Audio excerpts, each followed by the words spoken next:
Y cuando un pueblo se aleja de Dios, va a cosechar lo que ha sembrado. Si ha sembrado destrucción, va a cosechar destrucción. Si ha sembrado corrupción, va a cosechar corrupción.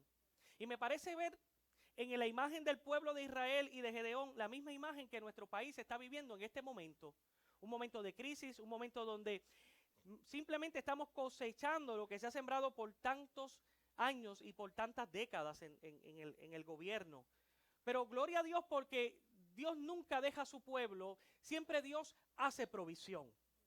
No importa la temporada que la iglesia tenga que vivir como pueblo de Dios y que tenga que ver lo que estamos atravesando y nosotros mismos nos preguntemos, Señor, ¿por qué tú estás permitiendo esto? Es porque Dios lo permite para que el pueblo que está alejado de Dios pueda abrir los ojos, pueda nuevamente acercarse al Señor y pueda humillarse. Por eso la Biblia dice que si su pueblo se humilla y convoca al Señor y se aleja de sus malos caminos, dice la Biblia, entonces yo perdonaré la tierra, la sanaré y hará Dios prosperar nuevamente al pueblo. Por lo tanto, un pueblo que es prosperado es un pueblo que tiene a Dios como su rey. Un pueblo que prospera es un pueblo que tiene a Dios como su estandarte. Única y solamente los principios del reino para que sea un pueblo gobernado por Dios primeramente, teniendo gobernantes que siguen las instrucciones de los principios bíblicos y del reino de Dios. ¿Alguien dice amén? La pregunta es, ¿y si no hay líderes competentes que tienen la visión de Dios para que entonces puedan instar al pueblo a que puedan volverse a Dios? Si no hay nadie en esferas de liderazgo o de influencia, ¿Dios permitirá que el pueblo se hunda? Yo creo que no. Porque somos el pueblo de Dios. Porque este país le pertenece a Dios.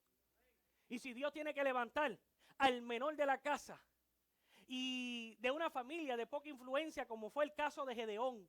Gedeón, Dios lo visita y le dice, varón esforzado y valiente.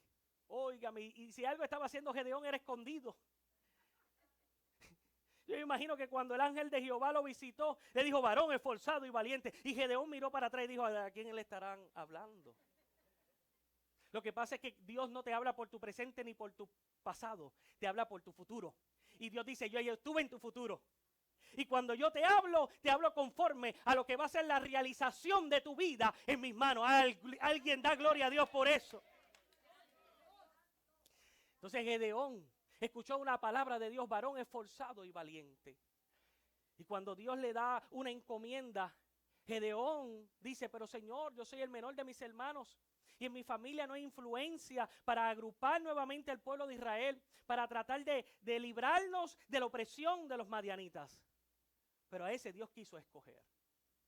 Entonces el tema en esta mañana, siguiendo el tema del jueves, es visión de reforma y visión de conquista. Y es que si miramos y comparamos el pueblo de Israel con nuestros tiempos presentes, vemos lo mismo. Pero Dios tiene que levantar una generación con el pensamiento de reformas y con el pensamiento de conquista.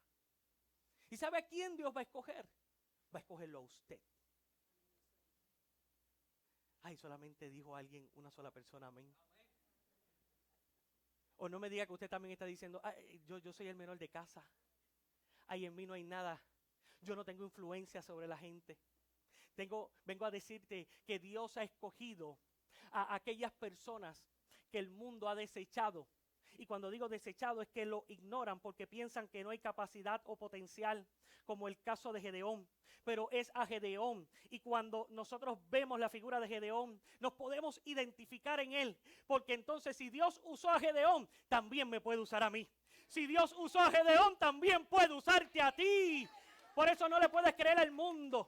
Por eso no le puedes creer a las falsas del infierno y del diablo, porque Él sabe lo que tú cargas, el potencial que hay en ti. Y Él es el padre de mentira y va a buscar la forma de ministrar mentira sobre ti para que tú no creas lo que Dios quiere y puede hacer a través de ti. Así que Gedeón es una generación no figurada en edades, sino en espíritu. Porque Jeremías cuando fue llamado dijo, yo soy un niño. Cuando Moisés fue llamado dijo, yo soy tartamudo. no se trata de tu fuerza, sino de las fuerzas de Dios. Y que cuando Dios se establece y te llama como una generación para cambiar lo que está ocurriendo en nuestro país y lo que está ocurriendo en nuestras familias, no podemos decir, yo creo que no tengo la suficiente influencia para hacer cambios o ser agentes de cambio sobre mi país. Tengo que decirte que Dios ha puesto su mirada sobre esta congregación.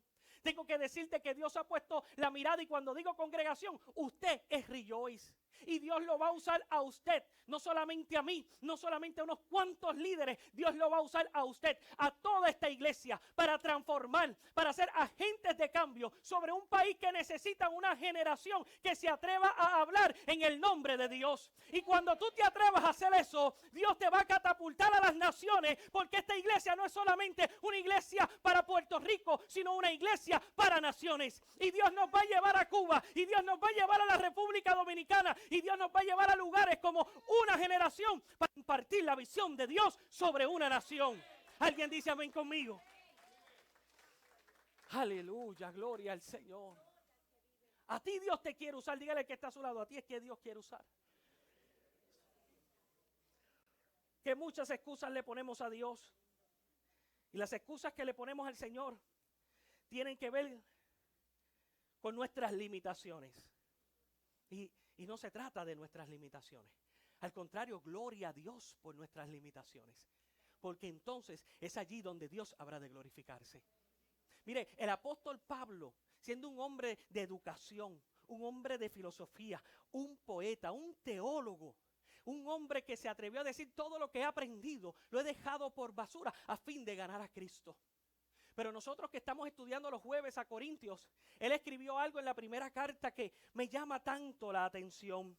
En primera de Corintios capítulo 1, verso 27, él escribió lo siguiente. Si usted de los que anota, primera de Corintios capítulo 1, verso 27, si me pueden ayudar aquí en la pantalla. Dice, sino que lo necio del mundo, primera de Corintios 1, 27, sino que lo necio del mundo escogió Dios para avergonzar a los sabios. Y lo débil del mundo escogió Dios para avergonzar lo fuerte. Y lo vil del mundo y lo menospreciado escogió Dios. Y lo que no es, para deshacer lo que es. Yo no sé si usted puede asimilar esto. Ayúdeme por favor en la pantalla. Primera de Corintios 1:27. Dice, voy a volver a leer. Dice, sino que lo necio del mundo escogió Dios para avergonzar. Y los sabios, y a los sabios, y lo débil del mundo escogió Dios para seguir que avergonzando al fuerte. Y lo vil del mundo y lo menospreciado lo escogió Dios. No te escogió el pastor, no te escogió el hombre, te escogió Dios. Y lo que no es, para deshacer. Si hay un llamado que Dios le hace a Jeremías, te he puesto para derribar y para edificar. Entonces Dios nos va a usar a nosotros como iglesia para derribar argumentos y fortalezas de las tinieblas que han venido sobre nuestro país para afectar y dañarlo. Pero Dios nos va a usar a nosotros para deshacer aquello que se ha levantado como un altar para honrar a Satanás. Y el verso 29 dice que Dios nos ha escogido a fin de que nadie se jacte en su presencia. Con eso nada más yo podría terminar y hacer el llamado. Porque Dios te está diciendo que Dios te escogió. Punto. No, aquí no es más nada. Aquí no hay requisitos adicionales. Aquí no se necesita tener un magna cum laude. Aquí no se necesita tener un doctorado. Y gloria a Dios que nos llenamos, porque yo soy el primero que promuevo estas cosas y el conocimiento para adelantar y avanzar en la vida. Pero la Biblia nos está diciendo, y de parte de un hombre que ha alcanzado, él está diciendo, no, Dios quiso escogerme a mí. Y más vale que nosotros como pueblo de Dios nos veamos como lo necio del mundo para ser hallados los sabios de Dios. Yo no sé si tú entendiste eso. Somos lo necio del mundo para ser los sabios de Dios. Porque Dios otorga sabiduría sobrenatural a nuestro corazón. Y primera de Samuel, el profeta. Y estoy intentando de hoy ministrarte, de que nunca te veas por poco cuando Dios te ha hecho por mucho. Cuando el profeta Samuel fue a ungir y le dijo a Isaí, Isaí, voy para tu casa porque el próximo rey saldrá de tu casa.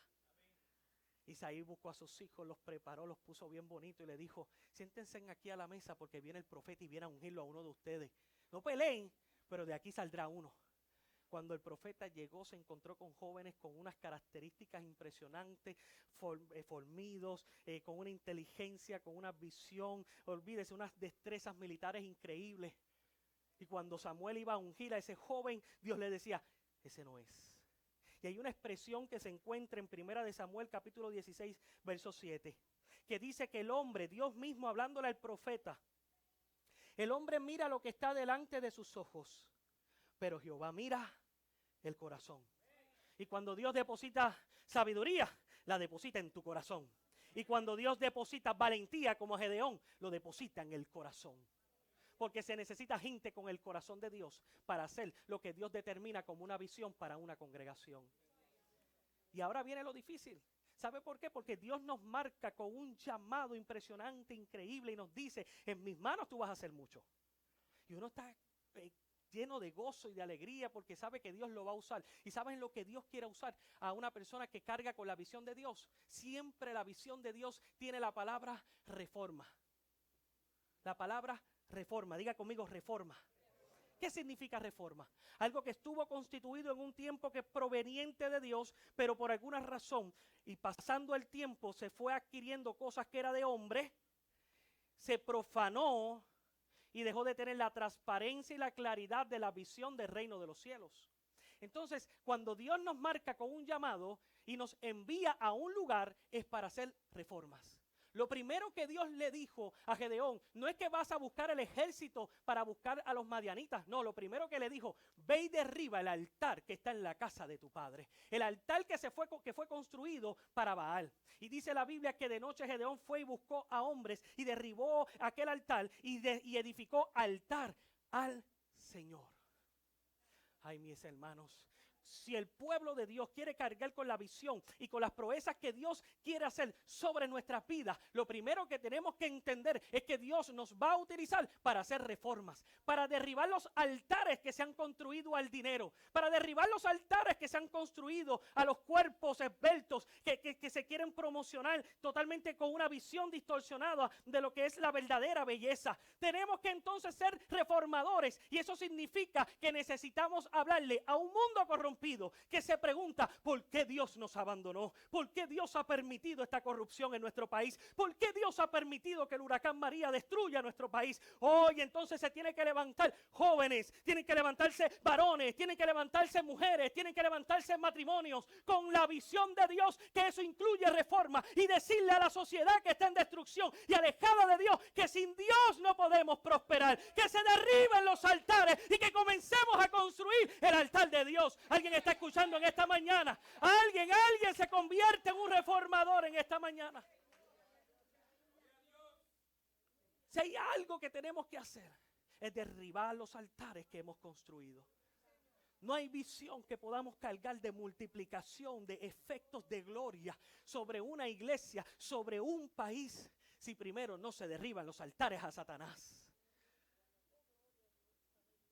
Qué interesante. No hay gloria de Dios si no se derriban los altares. El Espíritu de Dios no descendió sobre Gedeón hasta que no se derribó el altar que había sido construido a Baal. Y nosotros queremos cargar la visión de Dios, y nosotros hemos recibido el llamado de Dios, pero dentro de la estructura del llamado de Dios, Él mismo nos dice: derriba los altares que has construido. El altar a tu esposa, a tus hijos, a la familia, al dinero, al trabajo. Donde llegas afanado y cansado y te preguntas: ya Dios no está a mi alrededor, como fue el caso de Gedeón. Y Dios dice: es que hay altares que han sido construidos, pero te garantizo que tan pronto sean derribados, el Espíritu de Dios vendrá sobre ti para mostrarte con claridad la visión que Dios tiene para glorificarse en tu vida, para glorificarse en tu casa, para glorificarse en tu negocio, para glorificarse en nuestro país. Quien carga la visión de Dios será llamado un fanático. Quien carga la visión de Dios será llamado como una persona fundamentalista, como le llaman. Pero es que no estamos a favor del aborto, y el altar que se ha hecho en favor del aborto tiene que ser derribado. Cuando se habla acerca de matrimonios de un mismo sexo, tenemos que decirle que eso ya existía desde antes de que existiese una sociedad civilizada, porque la misma Biblia registra que Sodoma y Gomorra fueron totalmente destruidos por su corrupción y su pecado, y tiene que haber una generación, no importa su edad, que se atreva a levantarse y a decir: eso es pecado, y hasta que no se derribe, Dios no va a bendecir nuestro país. Esa es la generación que Dios ha determinado, una generación que carga la visión de Dios, una visión de reforma y una visión de conquista. Y no va a haber conquista hasta que no haya reformas. Ahí es donde le vas a pedir al Espíritu Santo: Señor, muéstrame, dame discernimiento para ver aquellas cosas que están corrompiendo mi casa, que están corrompiendo mi vida espiritual, que está corrompiendo aquello que no permite que yo pueda seguir creciendo y siguiendo adelante. Señor, muéstrame dónde está el anatema para poderlo derribar. Entonces vas a ver cómo la bendición del Señor desciende para tu vida. La iglesia de Cristo ha sido constituida y se le ha dado el espíritu de Juan el Bautista y el espíritu de Elías. Amado, dice la Biblia que Juan el Bautista fue la voz que clama en el desierto y que habría de preparar el camino para el Mesías. ¿Sabe por qué la iglesia carga también con el espíritu de Juan el Bautista? Porque Cristo vendrá de nuevo. Y la iglesia está preparando ese camino para que cuando Cristo venga pueda recoger una cosecha de almas y vidas, que nosotros los reformadores y los que cargamos la visión estamos compartiendo a Cristo a tiempo y afuera de tiempo. Juan el Bautista le dijo a Herodes: no te es lícito estar con la mujer de tu hermano. Lo degollaron.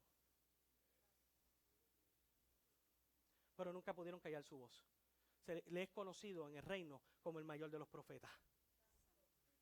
La iglesia tiene que ser conocida como la voz profética más, en términos de niveles más alto, de grandeza, porque ese es el espíritu que se nos ha dado, el espíritu de Juan el Bautista, que clama en el desierto, en lugares áridos, en lugares donde no hay vida, porque el pueblo está oprimido por el pecado, y donde hay pecado da a luz muerte. Pero hay una voz que clama en el desierto, esa es la iglesia, y la voz dice: si ustedes se arrepienten, como decía el profeta Juan el Bautista, si ustedes entran en el bautismo del arrepentimiento, vendrá sobre ustedes el bautismo del Espíritu Santo. Hubo una iglesia, hay una iglesia, mejor dicho, con el espíritu de Elías, que Elías le dijo a Jezabel y a Acab: óigame, este gobierno necesita derribar los altares a Baal y nuevamente seguirá Dios. Jezabel quería perseguir al profeta y el profeta le demostró que él cargaba con el poder de Dios. Y el mismo apóstol Pablo le dijo a los corintios: yo no he venido a ustedes con palabra vana de sabiduría, yo he venido con la manifestación del poder del Espíritu Santo. Eso significa que en la misma figura profética que vemos en el Antiguo Testamento, en la misma figura profética en el Nuevo Testamento, para una iglesia que no va a callar lo que Dios le ha dado en su corazón. Y a ti te ha llamado.